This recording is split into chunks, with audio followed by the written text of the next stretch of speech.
The alarms screamed through the ship like dying animals. Red lights flashed in every corridor. The walls shook so hard that people fell from their beds and crashed into the floor. Captain Do-hun grabbed the metal railing on the bridge and held on tight. His knuckles turned white. On the main screen, he could see fire. The ship was burning as it fell through the atmosphere of a planet they had never seen before. Yuna! He shouted over the noise. What is happening? Yuna was at her station, her fingers flying across the controls. She was the chief engineer, and right now, she was the only person who could save them. Her black hair was messy, and her face was covered in sweat. The main engine is gone. She shouted back. Something hit us. I do not know what. We are falling. The colony ship Horizon's Edge had left Earth 3 years ago. It carried 200 people who dreamed of starting a new life on a distant world. They had traveled through the emptiness of space, sleeping in frozen chambers, trusting the computers to keep them safe. Now those dreams were burning. Do-hun looked at his crew. Taiwu, the head of security, was strapping himself into a seat. His face was calm, but his eyes were sharp. He had been a soldier on Earth, and he knew how to stay cool when death was close. Sunho, the young communications officer, was trying to send a distress signal. His hands were shaking. He was only 22 years old, the youngest person on the bridge. Hana, the ship's doctor, rushed in through the door. Her medical coat was torn, and there was blood on her hands. There are injured people everywhere, she said. The cryo chambers are failing. We need to land this ship first, Do-hun said. He turned back to Yuna. Can you do it? Yuna did not answer for a long moment. She was looking at her screens, calculating, thinking. Then she nodded slowly. Maybe. I can use the emergency thrusters to slow us down. But it will not be gentle. Tell everyone to hold on to something. Do-hun grabbed the intercom. His voice echoed through the entire ship. All passengers and crew, this is the captain. We are making an emergency landing. Find something to hold. Protect your heads. This is not a drill. The ship continued to fall. Through the windows, Do-hun could see the ground coming closer. There were mountains below them, covered in purple and blue plants. Rivers sparkled like silver ribbons. It was a beautiful world, that it might also be the place where they all died. Yuna fired the emergency thrusters. The ship screamed in protest. Metal bent and twisted.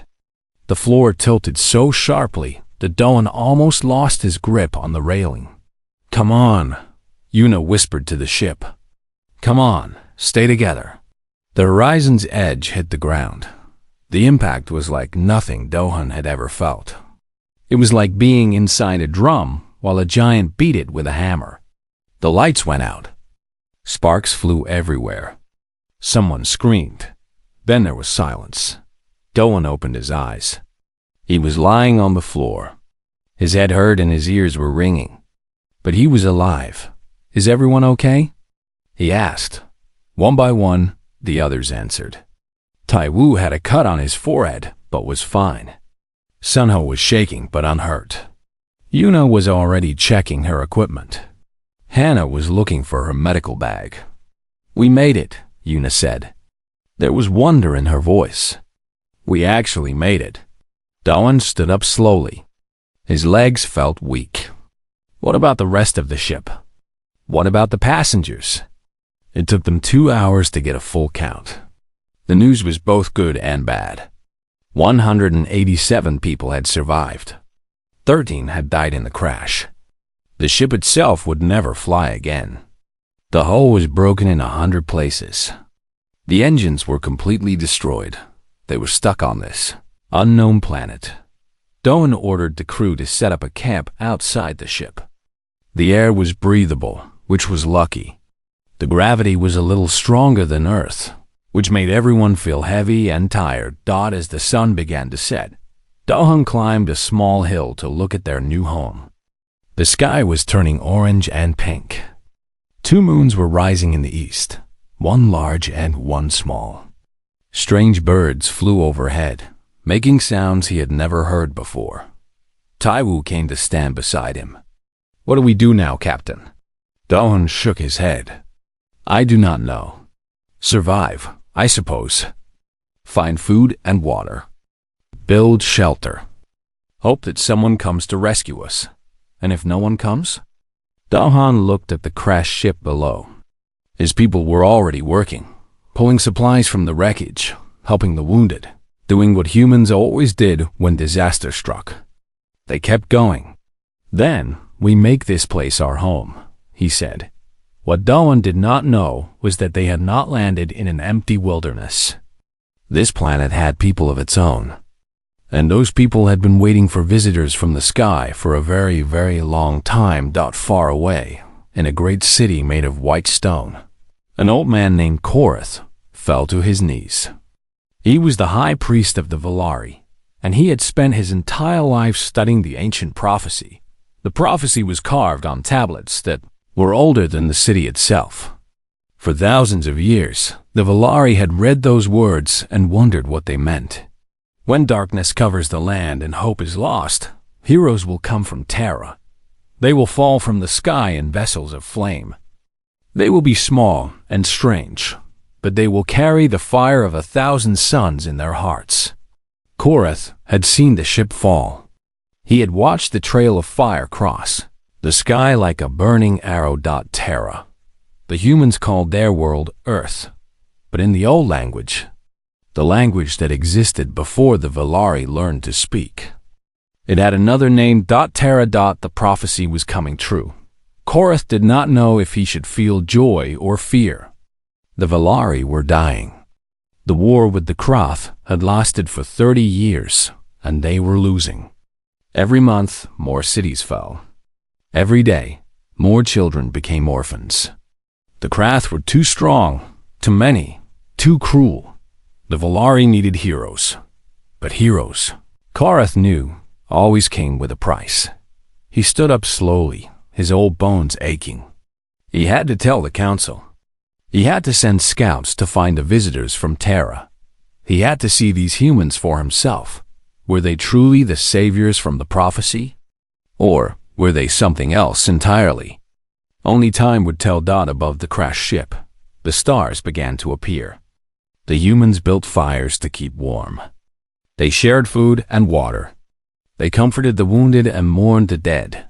They did not know about the prophecy. They did not know about the war. They did not know that an entire civilization was watching them, hoping and praying that these strange visitors from a distant world would save them. All they knew was that they were alive, and that tomorrow was a new day. For humans, that was always enough. Rena moved through the forest like a shadow. She was young for a Valari warrior, only 40 years old, which was like being 20 in human terms. Her skin was pale blue, and it shimmered slightly in the morning light. Her eyes were large and silver, made for seeing in the dark. The council had sent her to investigate the fallen star. She had traveled for 2 days through dangerous territory to reach this valley. The Krath controlled much of the land around here, and getting caught meant death.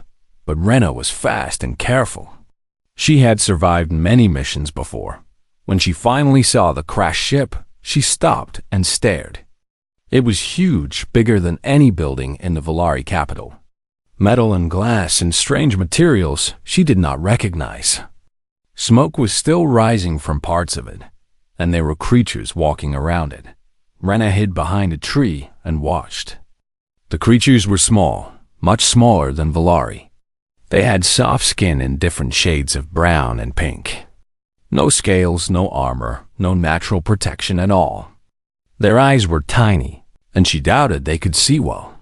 They looked weak, fragile, like prey animals, but they were building things. Working together, moving with purpose. One of them was giving orders to the others, a male with short black hair and tired eyes. Another was fixing some kind of machine, her hands moving fast and sure. Rena counted about 200 of them. They had set up shelters made from the broken ship. Children played near the adults, laughing and chasing each other. She felt confused. These soft, small creatures were the heroes from the prophecy. That could not be right. They looked like they would die if you pushed them too hard. She made notes in her mind and prepared to return to the capital. But then she heard a sound that made her blood freeze. Krath war horns. A Krath patrol had found her trail. She had been careful, but not careful enough. 20 Krath warriors came bursting through the trees, their hard shells clicking, their many legs carrying them fast over the ground. The Krath were insect-like creatures, but as big as horses. They had sharp claws on every limb and jaws that could cut through metal. Their eyes were black and empty, without mercy or feeling. Rena ran toward the crashed ship. It was her only choice. The Krath were faster than her in open ground, but maybe the strange creatures would provide some confusion, some distraction. Maybe she could escape in the chaos. The humans saw her coming. They also saw what was chasing her. Rena expected them to run. She expected them to hide. That was what any sensible creature would do when they saw Krath warriors. Instead, the human with tired eyes started shouting orders. Other humans grabbed objects from their shelters and ran forward to meet the threat. Rena stumbled and fell. A Krath warrior raised its claw to kill her. She closed her eyes and waited for death. The death did not come. Instead, there was a loud bang, like thunder but sharper. The Krath warrior above her fell backward, a hole in its shell. Green blood sprayed everywhere. Rena opened her eyes and saw a human male standing over her. He was tall for his kind, with a strong build and a hard face. He held a metal object in his hands, and smoke was coming from its end. "Stay down," Taiwu said. She did not understand his words, but she understood his meaning. More thunder. More bangs. The humans spread out in a line, moving together like they had practiced this 1,000 times. They took cover behind rocks and trees. They aimed their metal weapons and fired. Rena had seen many battles. The Volari fought with spears and shields, with courage and honor. They died bravely, but they died often. Against the Krath, they almost always lost. These humans fought differently. They did not charge forward screaming. They did not stand tall and proud. They hid. They waited. They shot from safe positions and then moved before the enemy could find them. They communicated with hand signals and short shouts, and their weapons were terrible. Each bang from those metal objects sent a small piece of metal flying faster than the eye could see. When it hit a Krath, the Krath died. It did not matter how strong their shells were. It did not matter how many claws they had dot. In less than 5 minutes, all 20 Krath warriors were dead. Rena stood up slowly. Her legs were shaking. She looked at the humans with new eyes. These creatures were not weak. They were not prey. They were something she had never seen before. They were predators who looked like prey. The human leader walked toward her. He moved carefully, with his hands open and visible. He was trying to show that he meant no harm. Rena respected that. It showed intelligence. "Hello," Doan said slowly. "We are friends. We will not hurt you." Rena did not understand his language, but she understood his tone. She pointed to herself. "Rena," she said. The human pointed to himself. "Doan." A younger human came running over. He was carrying a small device that blinked with lights. He spoke quickly to Doan, then held up the device toward Rena. "Please speak," Sunho said. "Say anything. The machine needs to learn your language." Rena spoke for several minutes, telling the machine about herself, about the Volari, about the war. The machine listened and processed. After an hour, it could translate simple sentences. "You saved my life," Rena said through the translation device. "Thank you." "You needed help," Doan replied. "We helped. It is what we do." Rena shook her head. You do not understand. Those were Krath. They have killed millions of my people. We have been at war with them for 30 years. And you killed 20 of them like it was nothing. Doan looked at the dead Krath. His face was thoughtful. They were going to hurt you. And then they would have found us. We had no choice. No, Rena said. You did have a choice. You could have hidden. You could have let them kill me and then run away. That is what most creatures would do. Taiwu came over, reloading his weapon. Running away from a fight is not really our style, he said. Rena looked at these strange creatures, these soft-skinned beings from the sky. She thought about the prophecy. She thought about what she had just witnessed, thought maybe the old stories were true after all. You need to come with me, she said. My leaders need to meet you. There is a prophecy among my people. It says that heroes will come from a place called Terra to save us. The humans looked at each other. Terra is what some people call our planet, Una said. We call it Earth. Rena felt her heart beat faster. Then it is true. You are the ones we have been waiting for. Dalhan shifted uncomfortably. We are not heroes. We are just survivors. Our ship crashed. We are trying to stay alive. Heroes never think they are heroes, Rena said. That is what makes them heroes. She looked back at the dead Krath. Her whole life, she had watched her people lose. She had watched cities burn and families die. She had started to believe that the Valari would be destroyed completely. Now, for the first time in years, she felt something she had almost forgotten. Hope. Please, she said. Come with me. Meet my people. Let us help each other. Dolan looked at his crew. Taiwu shrugged. Una nodded slowly.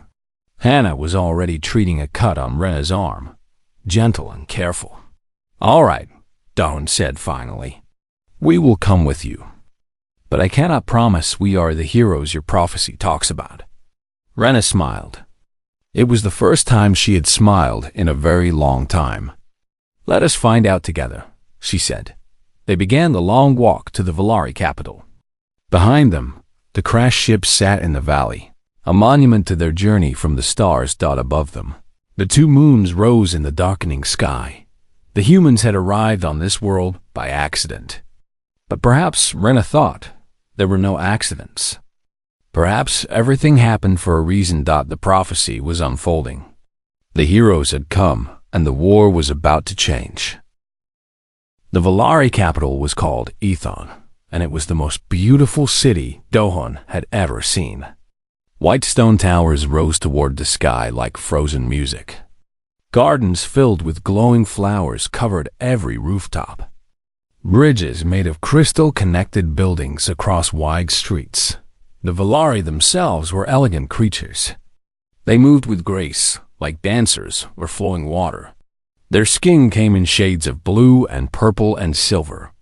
Their eyes were large and kind, and they looked at the humans with a mixture of wonder and fear.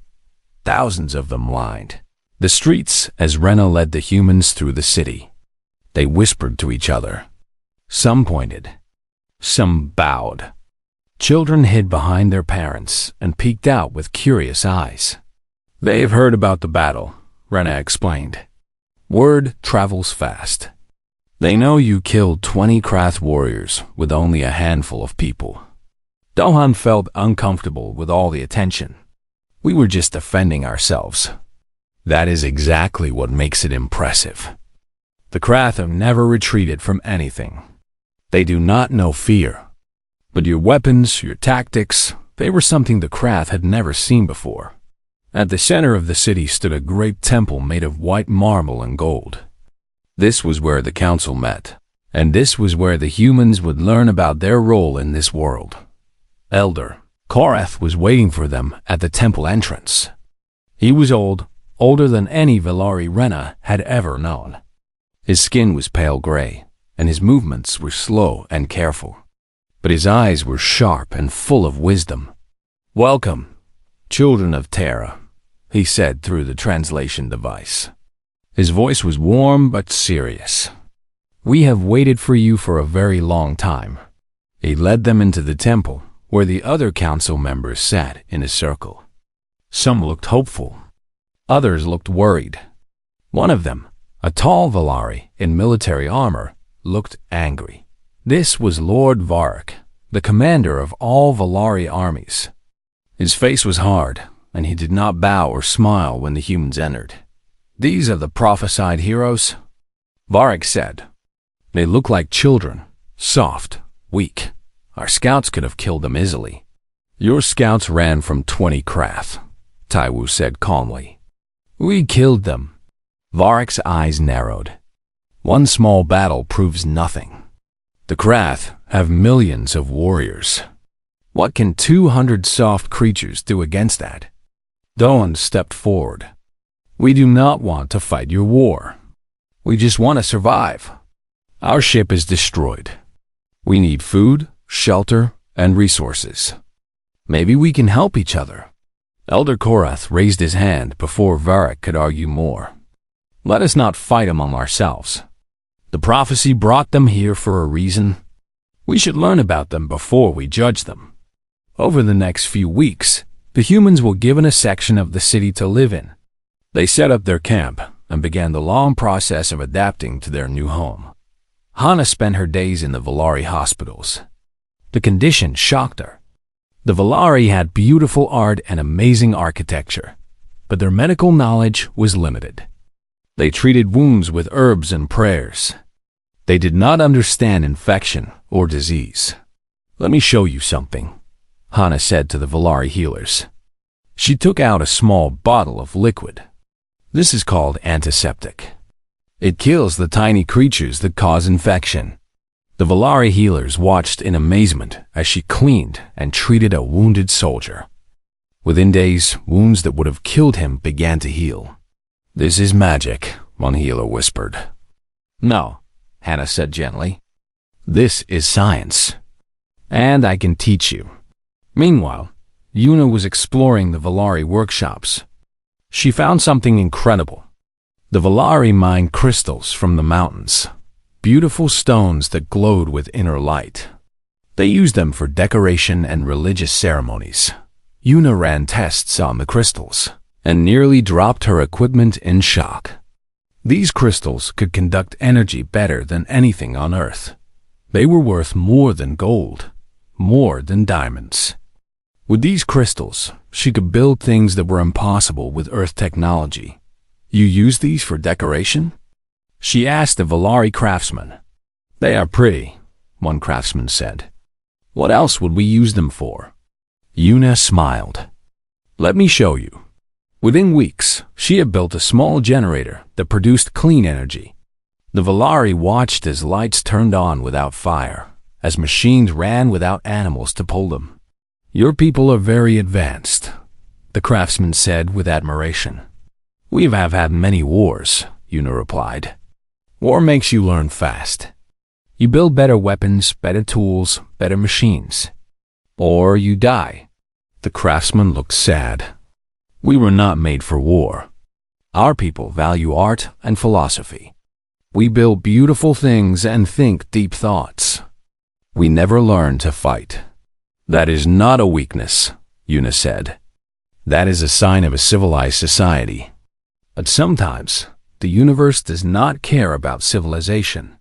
Sometimes, you need to fight to survive."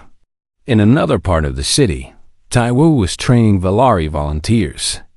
Lord Varric had finally agreed to let him try, though he clearly expected the humans to fail. The first day was difficult. The Valari were strong and fast, faster than humans. But they did not know how to fight. They charged at enemies in straight lines. They announced their attacks with loud cries. They thought war was about honor and glory. "No," Taiwu said, stopping a young Valari mid-charge. "You do not yell before you attack. You do not warn your enemy. You are silent. You are invisible. You strike fast and hard, and then you disappear." "But that is dishonorable," the young Valari said.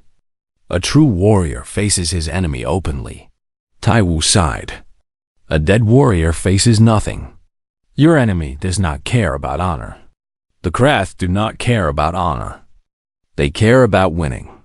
And if you want to beat them, you need to care about winning too. It took time, but slowly the Valari began to learn. They learned to use cover. They learned to work in teams. They learned to aim for weak points instead of charging blindly. And then the Krath attacked. A border settlement, 3 days from the capital, was targeted by a large Krath force.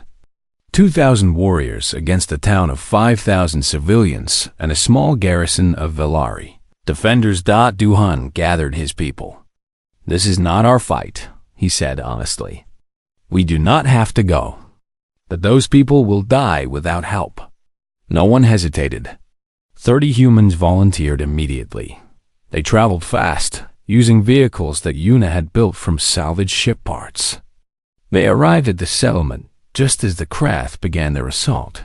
What happened next would become legend among the Valari. The 30 humans and 50 Valari defenders held the walls against 2,000 Krath.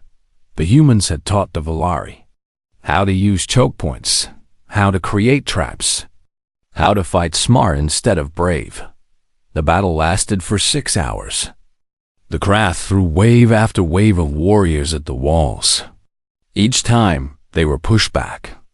The human weapons cut through their ranks. The Valari, fighting with new tactics, held the line. When Krath reinforcements finally arrived, they found their army broken and retreating. The settlement still stood. News of the battle spread across the planet like fire. The humans had killed over 300 Krath with only minor losses. They had saved 5,000 lives. In the capital, even Lord Varric had to admit he was impressed. "Perhaps," he said slowly, "these Terrans are more than they appear." Elder Korath smiled. He had known it from the moment he saw their ship fall from the sky. The prophecy was real. The heroes had come. And the Valari, for the first time in 30 years, began to believe they might survive. In the settlement they had saved, the people started carving a statue. It showed a human and a Valari standing together, weapons raised, facing a common enemy. The age of partnership had begun. Lord Varric could not sleep. For 3 nights, he had been studying the humans, watching them, trying to understand them. And the more he learned, the more disturbed he became. He was a military commander.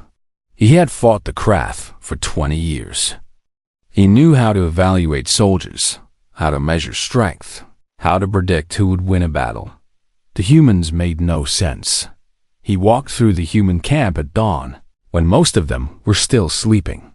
Guards nodded at him, but did not stop him. They trusted him now, after he had finally accepted their help. He watched a human female doing exercises.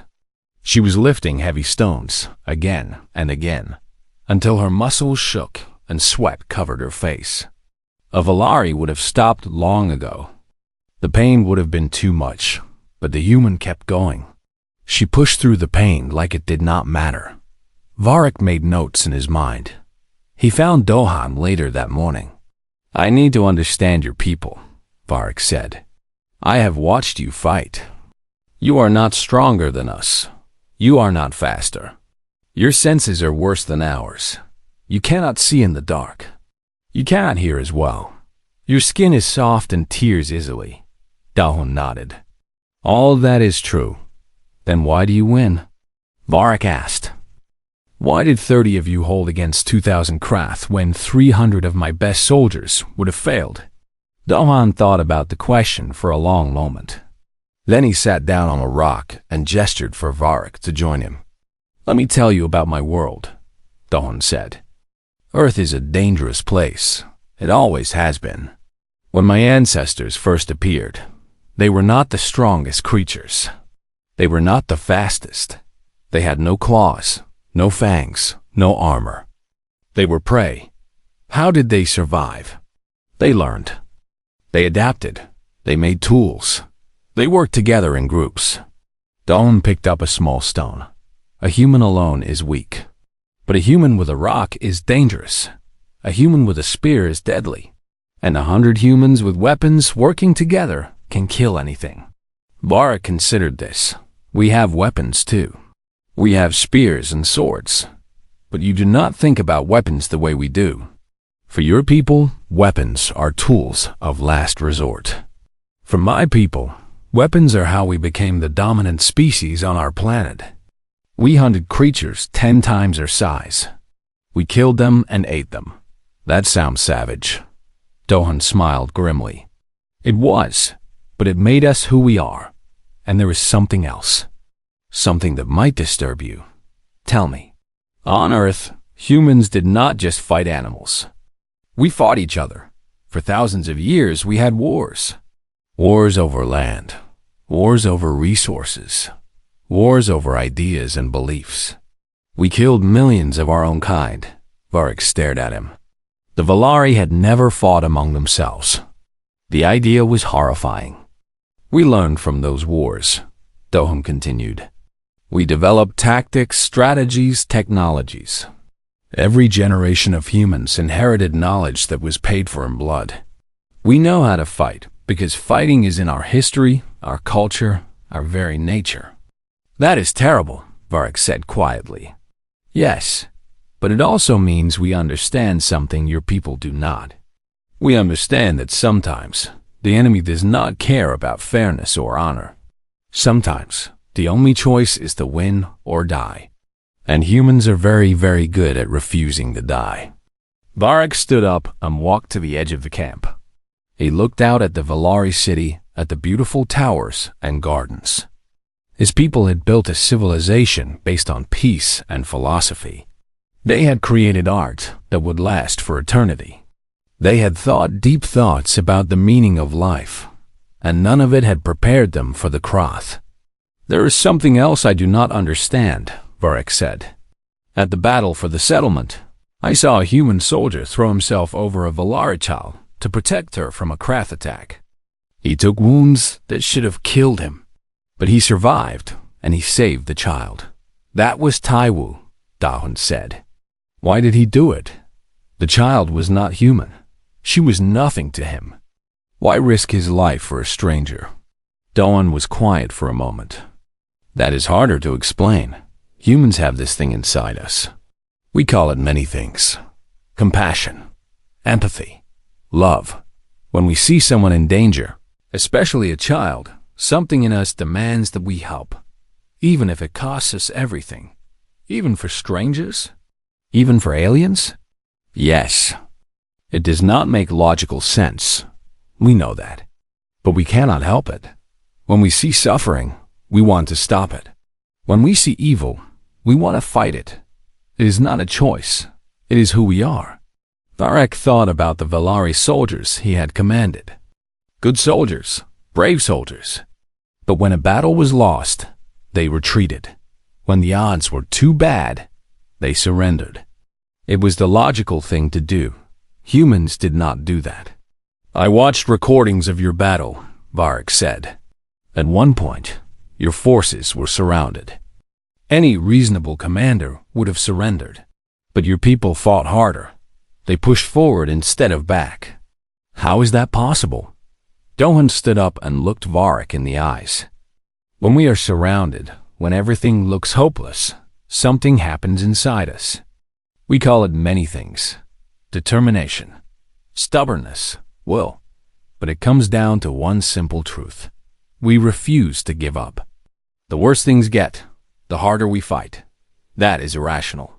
Yes, and that is why it works. The Krath do not understand it. They cannot predict it. When they have you surrounded and beaten, they expect you to fall. They do not expect you to charge directly at their command center and kill their general. Varric blinked. Is that what you did? That is what Taiwu did. With 5 soldiers and no hope of survival. And somehow, he survived anyway. Varric sat down heavily. His whole life, he had studied military tactics. He had learned the rules of war. But the humans did not follow rules. They did the unexpected. They did the impossible. Your people frighten me. Varric admitted. We frighten ourselves sometimes, Dohan said. Humans are capable of great good and great evil.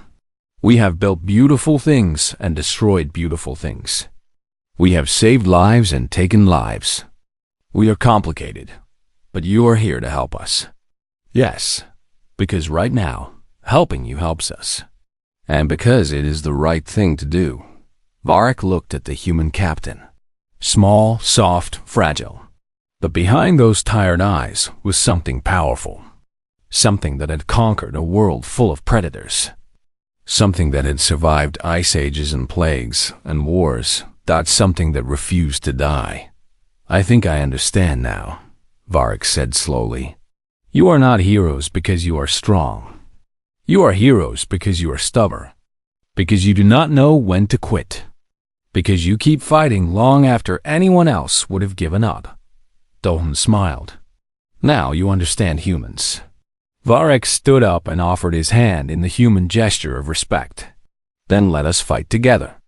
Let us show the Krath what happens when they face an enemy who does not know how to surrender. Dohan took his hand. Let us show them what humans and Valari can do together. In that moment, an alliance was truly formed. Not just a partnership of convenience, but a bond of understanding. The Krath had no idea what was coming. They would learn, the hard way. The message came in the middle of the night. Sunho burst into Doan's quarters with fear on his face. Captain, you need to see this. I intercepted Krath communications. They are sending everything they have. Every warrior, every ship, every weapon. They are coming to destroy the capital. Dawn was awake instantly. How long do we have? 3 days. Maybe 4. Their army is massive. Over 100,000 warriors. The largest force they have ever assembled. The council met before dawn. The great hall was filled with worried faces. Lord Varric stood with his generals, studying maps and counting numbers. The math was simple and terrible. We cannot win a defensive battle, Varric said. Even with human tactics, even with new weapons, we cannot hold the walls against 100,000 Krath. They will overwhelm us through sheer numbers. Elder Korath looked old and tired. Then what do we do? Evacuate the city? Flee to the mountains? That would only delay the end, Varric replied. They would hunt us down. Destroy our people one group at a time. It would take longer, but the result would be the same. The room fell silent. After all the hope, after all the victories, this was how it ended. The Krath were simply too many. Duhan stood up. All eyes turned to him. What if we do not defend? He said quietly. Varric frowned. What do you mean? What if we attack instead? The room erupted in confusion. Attack? Against 100,000 warriors?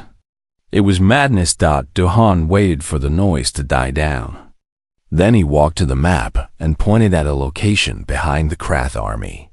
This is their command ship. Their supreme general is there, controlling the entire invasion. The Krath are like insects, yes? They follow their leaders without question. Kill the queen, and the hive falls apart. That is true, Varric admitted. But their command ship is behind their entire army. How would we reach it? Eunice stepped forward. I have been building things with the energy crystals. Small aircraft. Fast. Enough to carry a strike team over the enemy lines. Sunho raised his hand. I cracked their communication codes weeks ago. I can tell you exactly where the Supreme General is at any moment. I can even send false messages to confuse their units. Hannah looked at the map. The Krath have a weakness in their biology. Their commanders release chemical signals that control the warriors. If we kill the commanders quickly enough, the warriors below them become confused. They cannot think for themselves. Dohan looked at his people, then at the Valari Council. This is the human way of war. We do not fight the army. We cut off the head. One surgical strike. Kill the Supreme General. Break their chain of command. Then hit them while they are confused. The room was silent. It is a suicide mission, Varric said finally. Yes, Doan agreed. Probably. Who would lead such an attack? Taiwu stepped forward before anyone else could speak. I will. Dohan tried to argue, but Taiwu cut him off. You need to stay here and lead our people. I am the best soldier we have. This is my job. Rena stood up. I will go too. The humans saved my life. It is time I repaid that debt. More volunteers came forward. 10 humans. 10 Velari. Not many, but maybe enough. Varric looked at them with something like wonder in his eyes. You would truly do this? Fly into almost certain death for people who are not your own. Taiwu shrugged. We are human. This is what we do. The next 2 days were spent preparing. Yuna worked without sleep to finish the aircraft. Senho mapped every craft position and communication channel. Hana prepared medical supplies for the wounded that would surely follow. On the morning of the attack, the entire capital came out to watch the strike team depart. Velari lined the streets, throwing flowers and singing ancient songs of blessing. Children held signs with human words they had learned. Thank you. Good luck. Come back. Dawn stood with Taiwu at the aircraft. There was not much to say. They had served together for years. They trusted each other completely. Try not to die, Dawn said. Taiwu smiled. I will try. But if I do not come back, take care of our people.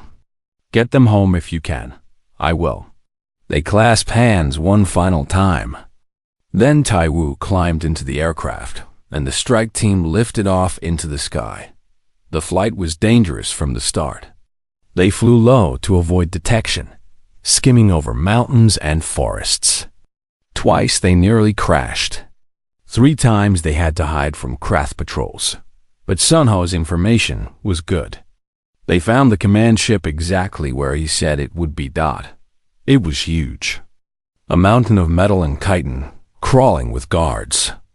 The Supreme General was inside, directing the invasion from his throne room. How do we get in? Rena asked. Taiwu studied the ship. Then he pointed at a ventilation shaft on the side. There. It is small, but we can fit. The craft are too big to use those passages for guards. They landed the aircraft in a hidden valley and approached on foot. The next hour was tense and silent. They climbed the side of the command ship, avoiding guards, killing quietly when they had to. Finally, they reached the throne room. The Supreme General was massive, even by craft standards. He sat on a throne made of bones, his many eyes watching screens that showed the invasion progress. Around him stood his personal guards, the largest and deadliest craft warriors. On my signal, Taiwu whispered, aim for the general first. Everything else is secondary. He held up 3 fingers. 2, 1. The strike team burst into the room, with weapons firing. The battle was chaos. Explosions, screams, bodies falling. The craft guards were strong and fast, but the strike team was prepared. They moved like they had trained for this moment their whole lives. Taiwu fought his way toward the Supreme General.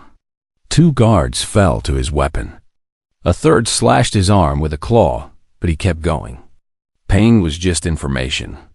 It could be ignored. The Supreme General rose from his throne, roaring with rage. He was 3 times Taiwu's size, covered in armor that had stopped countless weapons. Taiwu did not hesitate. He ran straight at the monster. They collided in the center of the throne room. The general's claws tore into Taiwu's side. Blood sprayed. But Taiwu did not fall. He pushed his weapon against the general's head and pulled the trigger. The Supreme General fell.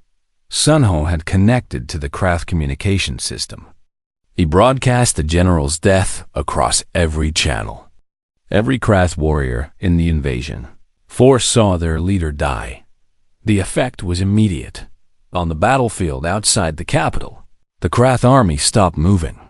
Without commands, the warriors did not know what to do. Some attacked each other. Some ran.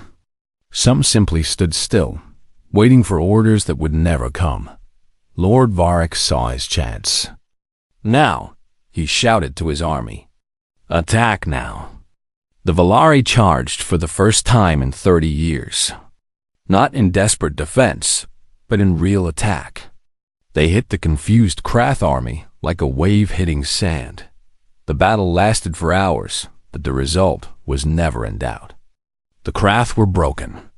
Their army scattered. Their invasion was over.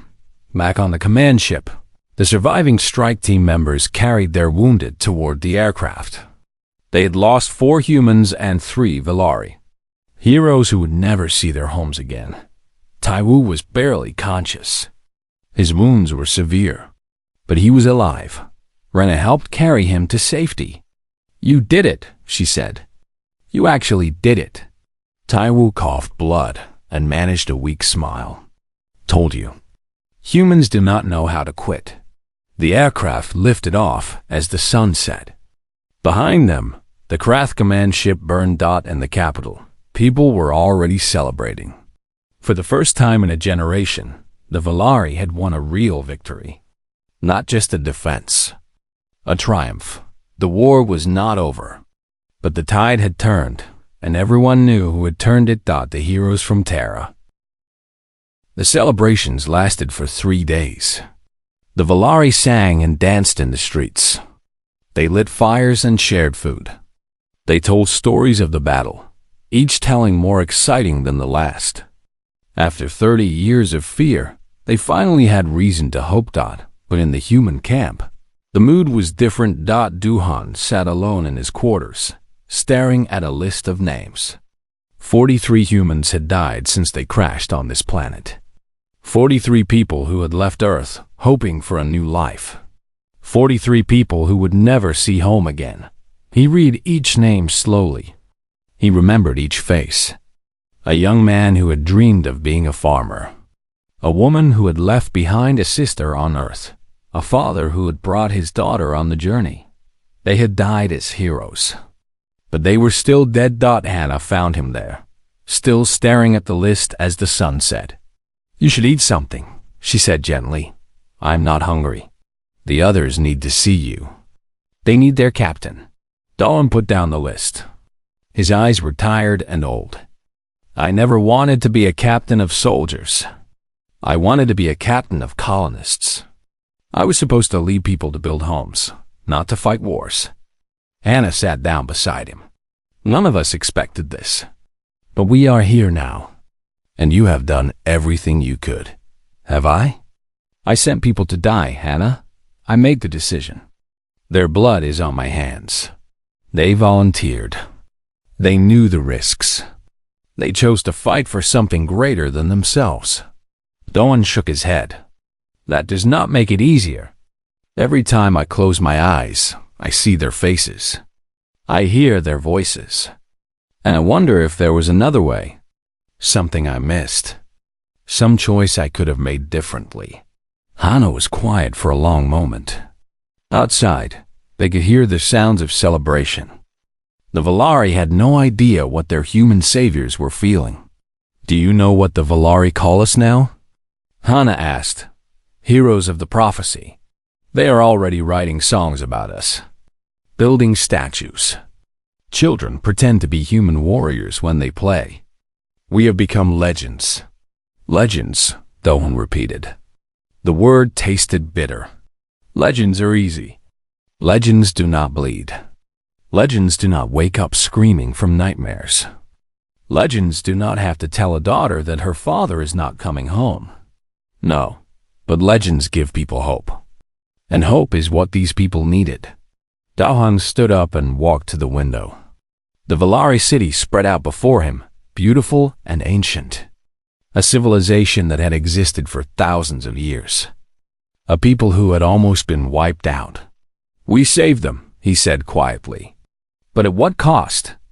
Across the city, Taiwu was lying in a hospital bed. His wounds were healing slowly. Human medicine was better than Valari medicine, but even human medicine had limits. He would carry scars for the rest of his life. Yuna came to visit him every day. She brought news and food and stories to distract him from the pain. The Valari craftsmen are amazing, she told him. Give them any design, and they build it perfectly. We have started manufacturing new weapons, new machines. Things that would take years on Earth, they make in weeks. That is good, Taiwu said. We will need them for the next battle. There might not be a next battle. The Krath are retreating on all fronts. Their invasion has completely fallen apart. Taiwu closed his eyes. There is always a next battle. That is what humans know that the Valari do not understand. War does not end just because you win once. The enemy regroups. They learn. They come back stronger. Yuna was quiet. She knew he was right. We have changed them, you know, Taiwu continued. The Valari. Before we came, they were peaceful. They valued art and philosophy. They did not know how to fight. And now? Now they are learning. Young Valari talk about honor in battle. They train with weapons. They dream of glory. Taiwu opened his eyes and looked at Yuna. Is that good? Is that what the prophecy wanted? It was a question that Yuna could not answer. In the temple, Elder Korath was reading the ancient tablets again. He had read them 1,000 times before, but now new passages caught his attention. The Terrans shall bring victory, he read aloud. But in victory, they shall change all they touch. The old ways will end. A new age will dawn, glorious and terrible. His assistant, a young priest named Saren, looked worried. What does that mean, Elder? I do not know. I always thought the prophecy was about our salvation. Now, I am not sure. The humans saved us. Is that not good? Korath set down the tablets. They saved our bodies. But what about our souls? Before the war, the Valari were builders, not fighters. We created beauty. We sought wisdom. We lived in harmony with the world. And then the Krath came. Yes, and we did not know how to defend ourselves. We suffered. We died. We prayed for heroes to save us. Korath walked to the window and looked out at the city. Somewhere, he could hear the sound of soldiers training. It was a sound that had never existed in Valari cities before the humans came. The humans taught us to survive, Korath continued. But survival has a price.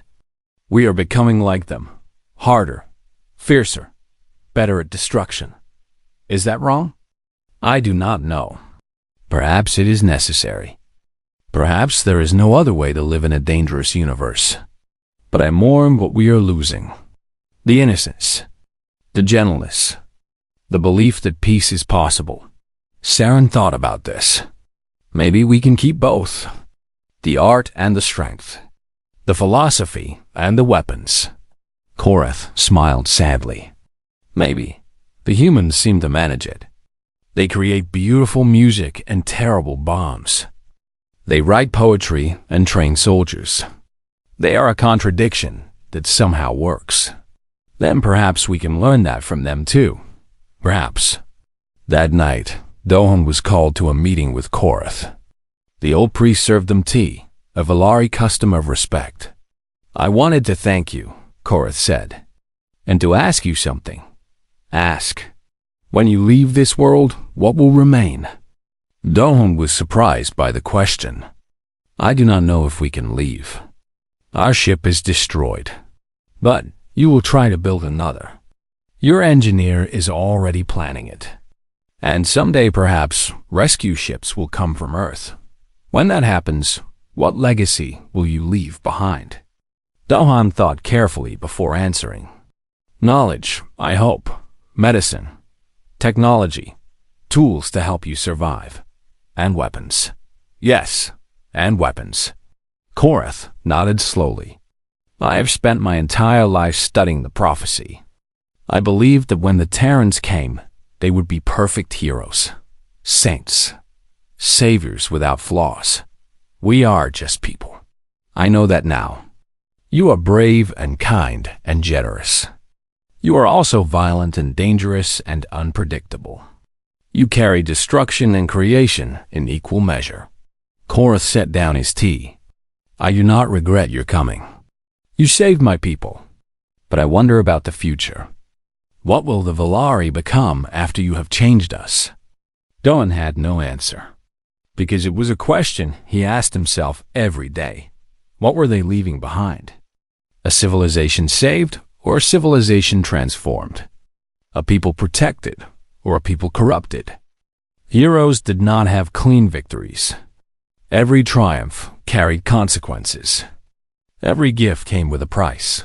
The humans had saved the Valari from the Krath. But what had they saved them for? Only time would tell. Outside the temple, the twin moons rose over the city. Somewhere, a Valari child was playing with a toy weapon. Somewhere, a soldier was training for a war that might never come. Somewhere, an artist was putting down her brush, wondering if her work still mattered. The age of heroes had begun, and nothing would ever be the same. 1 year had passed as the humans fell from the sky. The war was over. The Krath Empire had sent envoys to the Valari capital, begging for peace. Their armies were broken, their leaders dead, their people exhausted. They had never known defeat before the humans came. Now they knew it well. The peace treaty was signed on a warm morning in spring. Krath representatives bowed before the Valari Council and agreed to return all conquered territories. They agreed to pay reparations. They agreed to never attack again. Lord Varak accepted to surrender with dignity. He did not gloat or humiliate the defeated enemy. That was something the humans had taught him too. Victory without wisdom was just another form of defeat. When the Krath left, the city erupted in celebration once more. But this time, it was different. This time, the celebration was for peace, not just victory. The war that had lasted 30 years was finally over. Dohon watched the celebrations from the balcony of the human quarters. His people were scattered through the crowd, laughing and dancing with their Valari friends. After a year of fighting and building and surviving together, the two species had become more than allies. They had become family. Yuna came to stand beside him. Her face was tired, but happy. "I have news," she said. "Good news?" "The best. Sunho finally made contact with Earth. A rescue fleet will arrive in about 10 years. Dohan felt something loosen in his chest. 10 years was a long time, but it was not forever. Someday, his people could go home. How many will want to leave? He asked. Yuna shrugged. Some, not all. Many of the younger ones have started families here. They have built homes. They have put down roots. And you? Yuna looked out at the city, at the towers she had helped build, at the factories powered by her designs. I do not know. This world has become my home too. Earth is a memory. This place is real. Doan understood. He felt the same way. Below them, Taiwu was teaching a group of Valari children how to play a human game. They laughed and shouted as they kicked a ball around a courtyard. He had recovered from his wounds, though he walked with a slight limp now. He said it was a small price to pay. Hannah was in the hospital, training a new generation of Valari doctors. Her students worshipped her.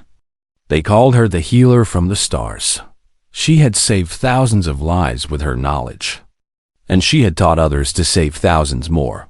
Sunho was working on something new, a communication system that would allow the Valari to stay in contact with Earth after the humans left. He was also writing a history of everything that had happened. He said future generations needed to know the truth, not just the legends. The humans had done what they always did. They had survived. They had adapted. They had made a home in a strange place. And they had changed everything they touched. Elder Korath found Dohun that evening, as the sun was setting over the mountains. The old priest moved slowly now. His time was running short. "I wanted to speak with you one last time," Korath said, "before I am gone." "You have many years left," Dohun said. Korath smiled. "Kind lies are still lies. I can feel my end approaching. But I am at peace. I have seen the prophecy fulfilled. I have seen my people saved." They walked together through the temple gardens. Flowers glowed softly in the fading light. Somewhere, a Valari was singing an old song. "I have a question," Korath said. "One I have wondered about for a year. Ask, why did you help us? You did not have to. You could have hidden in your crashed ship. You could have waited for rescue. You had no duty to fight our war." Dohan thought about the question. It was one he had asked himself many times. At first, it was survival, he admitted. We needed food and shelter and allies. Helping you helped us, but it became more than that. Yes. Dohan stopped walking and looked up at the sky. The stars were appearing, one by one. Somewhere out there was Earth, a small blue dot impossibly far away. "Humans have a saying," Dohan said. "We say that the measure of a person is not what they do when it is easy, but what they do when it is hard. When we saw your people suffering, when we saw children in danger and cities burning, we could not look away. It was not in our nature, even though we were strangers. Strangers are just friends we have not met yet." Another human saying. Dohan smiled. "We have many sayings. Most of them are about hope." Korath was quiet for a moment. Then he reached out and took Dohan's hand, a gesture of deep respect among the Valari. "The prophecy said heroes would come from Terra. I spent my life waiting for gods. Instead, I got humans. Small, soft, fragile creatures who bleed and cry and die." He squeezed Dohan's hand gently. "And you were better than any god could have been, because you chose to help us. You were not commanded by prophecy. You just saw suffering and decided to stop it. That is what heroes do," Dohan said. "Not because they are special, but because someone has to." Korath nodded slowly. "The Valari will never forget what you have done. 1,000 years from now, children will still tell stories of the humans who fell from the sky. You will live forever in our songs and our hearts. I hope we leave behind more than stories. I hope we leave behind the knowledge and tools to protect yourselves. I hope we leave behind the belief that you can face any enemy and win. You have. And something else too." "What?" "Hope. You gave us back hope. After 30 years of darkness, you showed us that tomorrow can be better than today. That is the greatest gift anyone can give." They stood together in the garden as night fell. The twin moons rose, casting silver light over the city. It was peaceful and beautiful. The next morning, Dohan went to visit the crashed Horizon's Edge. The ship had been turned into a monument. Valari artists had decorated it with carvings telling the story of the humans' arrival. Children played in its shadow, pretending to be astronauts. Rena was there, watching the children play. She had become a hero among her people, one of the first Valari to fight alongside humans.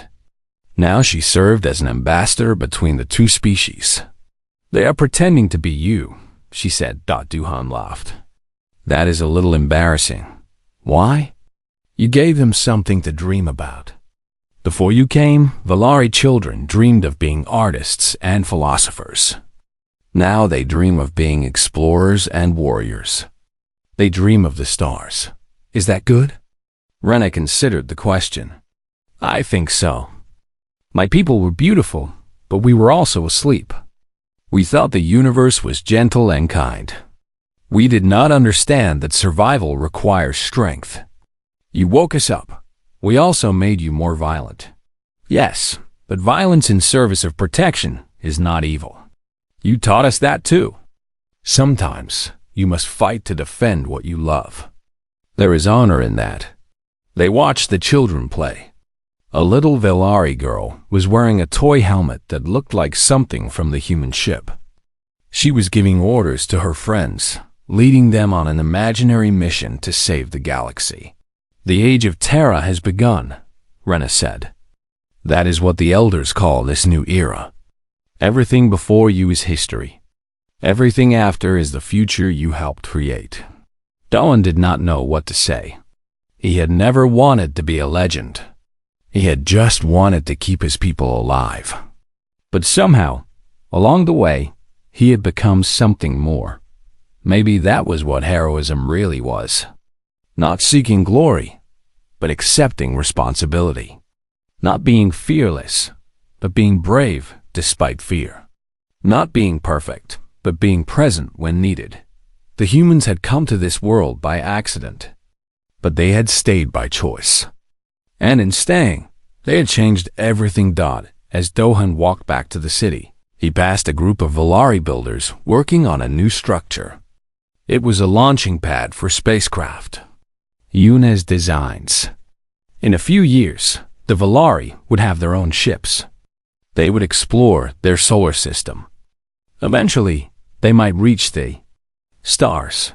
The age of Terra had begun, and it was just the beginning. The prophecy had warned that heroes would come from Terra. It had not warned about what would happen next, but the Velari were not worried. Whatever came next, they would face it together with their human friends. They would face it with hope. And in the end, that was what mattered most. Hope. It was the most human thing of all. And now it belonged to the Velari too. The twin suns rose over the mountains. A new day was beginning. A new age was dawning. And somewhere, impossibly far away, a small blue planet called Earth was spinning through the void, waiting for its children to come home. But that was a story for another time. This story was finished. The heroes had come, and they had done what heroes do. They had given everything, and in giving, they had received something greater. A home among the stars, a family across species, a legacy that would last forever. The end.